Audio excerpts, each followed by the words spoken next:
Did you ever receive one of these reactions from your receiver or audience? If yes, तो चलिए इस video में हम बात करते हैं कि अपनी कम्युनिकेशन को किस तरीके से सुधारा जाए और किस तरीके से उसको इफेक्टिव बनाया जाए। So hello friends, welcome to my channel and इस वीडियो में हम बात करने वाले हैं बैरियर्स ऑफ कम्युनिकेशन की। बैरियर्स टू इफेक्टिव कम्युनिकेशन, जैसा कि हमारी पिछले वीडियो में हमने बात की थी कि एक कम्युनिकेशन के दौरान एक सेंडर और रिसीवर का होना बहुत ज़रूरी है। सेंडर जो कि रिसीवर को मैसेज ट्रांसफ़र करता है और रिसीवर उसको एनकोड करता है या ट्रांसलेट करता है अपनी अंडरस्टैंडिंग के हिसाब से और अकॉर्डिंगली सेंडर को एक फीडबैक देता है, जिससे कि हमारा कम्युनिकेशन का पूरा प्रोसेस कंप्लीट होता है। लेकिन इस प्रोसेस के दौरान कोई भी रुकावट आ सकती है, तो आज हम बात करेंगे उन रुकावटों की और किस तरीके से उनसे ओवरकम किया जाए। पहला बैरियर हो सकता है द यूज ऑफ जार्गन और ओवर कॉम्प्लिकेटेड और अनफैमिलियर टर्म्स। कई बार हम कम्युनिकेट करते वक्त जार्गन्स का यूज करते हैं जिनके बारे में हमारा रिसीवर अवेयर नहीं होता, और कई बार ऐसी अनफैमिलियर टर्म्स आ जाती हैं जिनको कि समझने में बहुत कठिनाई होती है।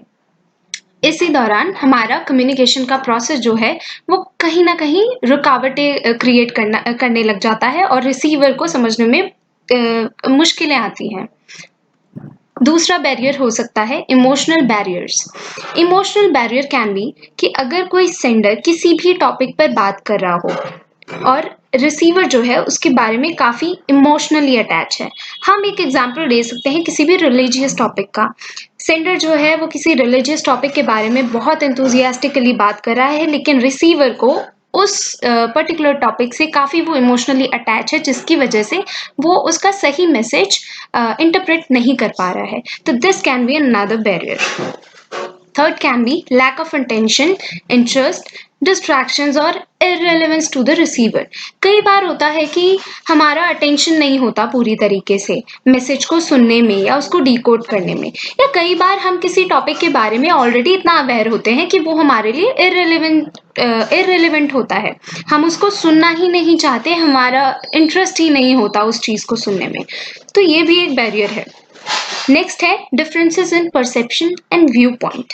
तो दोस्तों, परसेप्शन और व्यू पॉइंट क्या है? तो परसेप्शन होता है persons way of thinking.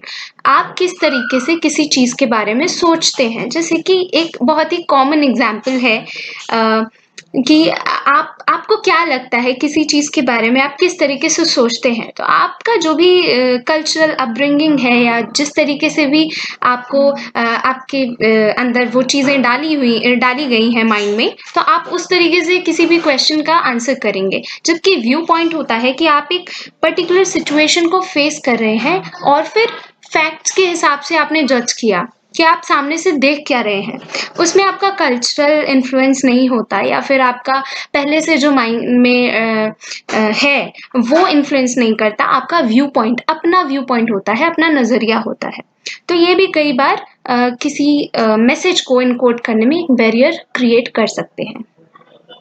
Next है फिजिकल डिसेबिलिटीज, जैसे कि हियरिंग प्रॉब्लम, किसी को सुनने में दिक्कत है या फिर किसी को बोलने में दिक्कत है, मतलब वो रुक रुक कर बोलते हैं या फिर उनका ठीक से प्रोनाउंस नहीं कर पाते। तो ये भी एक बैरियर आ जाता है यहाँ पे।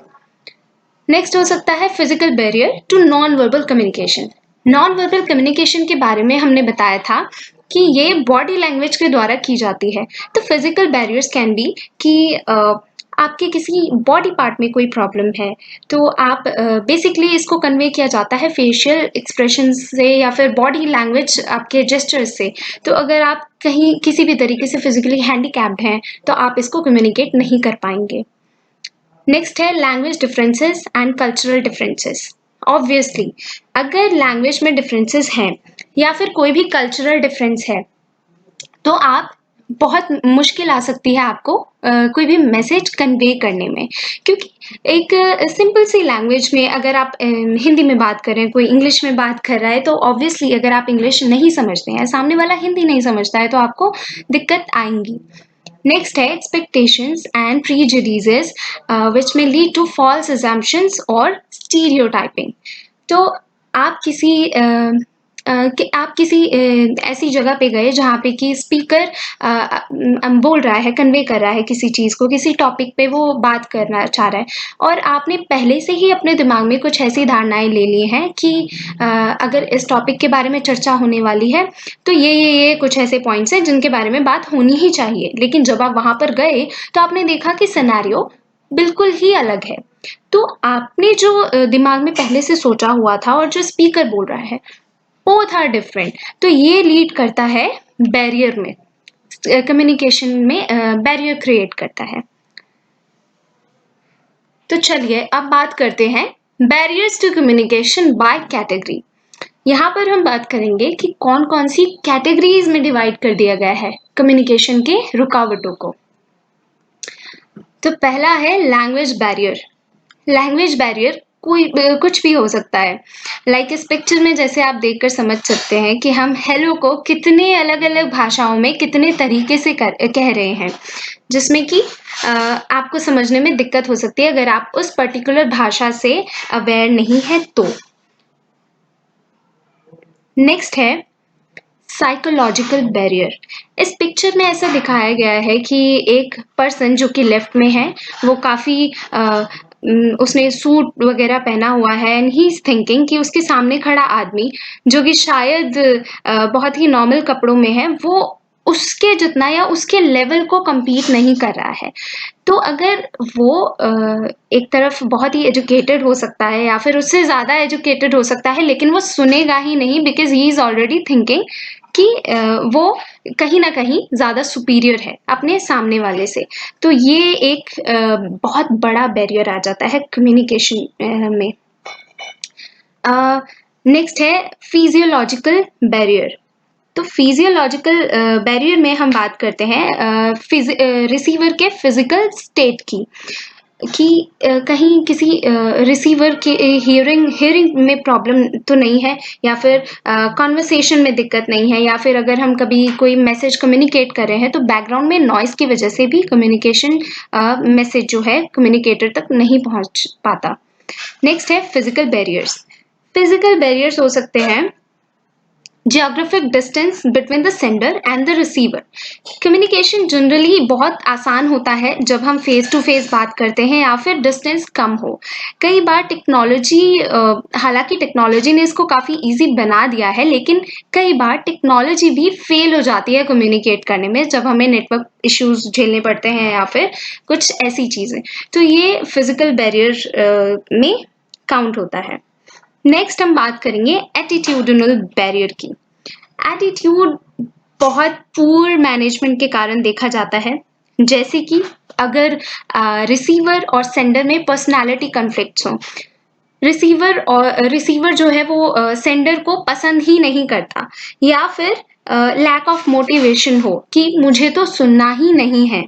तो अगर इस तरीके का किसी का एटीट्यूड है तो बहुत ही मुश्किलें हो सकती हैं कम्युनिकेट करने में। अब बात करते हैं कि इसे ओवरकम कैसे किया जाए। तो फर्स्ट, यूज सिंपल लैंग्वेज। आप बिल्कुल ही सिंपल लैंग्वेज का यूज कीजिए जैसे कि आप अपने रिसीवर तक पहुंचा सकें, उसको समझा सकें। कई बार हम ऐसी डिफिकल्ट टर्मिनोलॉजी का यूज करते हैं स्पीकिंग करते वक्त जो कि हमारा रिसीवर समझ ही नहीं पाता। हम ऐसे जार्गन्स यूज करते हैं क्योंकि वो हम जानते हैं तो हमारे लिए वो बहुत कॉमन है, लेकिन हमारा रिसीवर वो हो सकता है कि अवेयर ना हो इसके बारे में। तो ये बहुत ही एक आसान सा तरीका है अपनी कम्युनिकेशन को बहुत ही इफेक्टिव बनाने का कि आप बहुत ही सिंपल लैंग्वेज में कम्युनिकेट कीजिए जिससे कि आप ज़्यादा लोगों को ज़्यादा ज्योग्राफी को कवर कर पाएँ, ज़्यादा लोगों तक अपनी बात को आसानी से पहुंचा पाएँ। नेक्स्ट है एक्टिव लिसनिंग। देखिए, एक्टिव लिसनिंग एक स्किल है जो कि एक्वायर की जा सकती है and can be developed with practice. इसके लिए practice in this I mean with कि ये स्किल जो है एक्चुअली बहुत डिफ़िकल्ट है मास्टर करने में। हम इसको मास्टर नहीं कर सकते क्योंकि एक्टिव लिसनिंग कुछ ऐसा है जिसको कि हमें बहुत ध्यान लगा के सुनना होता है और आजकल ध्यान मतलब बहुत बड़ी बात है। तो यहाँ पर हम बात करें एक्टिव लिसनिंग की, ना कि हियरिंग की। आई होप आपको इनका मतलब पता है। लिसनिंग मतलब आप किसी चीज़ को ग्रास्प कर रहे हैं, आप उसको सुन रहे हैं, आप उसको समझ रहे हैं, जो कि आपको याद रहने वाली है। हियरिंग इज़ मतलब कि वो आया आप तक और आपने कहा ठीक है, हमने सुना तो सुना, नहीं सुना नहीं सुना। तो एक्टिव लिसनिंग जो है, आप इसको इम्प्रूव कर सकते हैं। कैसे? आप बहुत सारी वीडियोज़ को सुन सकते हैं, सुनकर उसको समझ सकते हैं और ज़रूरत पड़ने पे आप कुछ मेन पॉइंट्स भी नोट डाउन कर सकते हैं, जिससे कि आप एक प्लेट्यू फॉर्म नहीं होने देंगे ड्यूरिंग एनी कॉन्वर्सेशन। और आपके पास अगर वो पॉइंट्स रिटन में रहेंगे, तो इसका मतलब आप कुछ-कुछ समय में ध्यान दे रहे हैं, जो भी आपको बोला जा रहा है। तीसरे तरीके पर हम आ जाते हैं, गिव कंस्ट्रक्टिव फीडबैक। तो दोस्तों, इसके बारे में हमने अपनी पहली स्लाइड में भी बात की थी कि कम्युनिकेशन का प्रोसेस बगैर फीडबैक के तो कंप्लीट हो ही नहीं सकता। Feedback is very important for completing any communication cycle, communication chain. Okay, तो feedback जो भी हम speaker को या sender को हम भेजते हैं, that can be negative. Okay, occasionally, not every time, but occasionally that can be negative. तो ये important है कि आप feedback भेजो, because this is the only way by which communicator or sender can improve.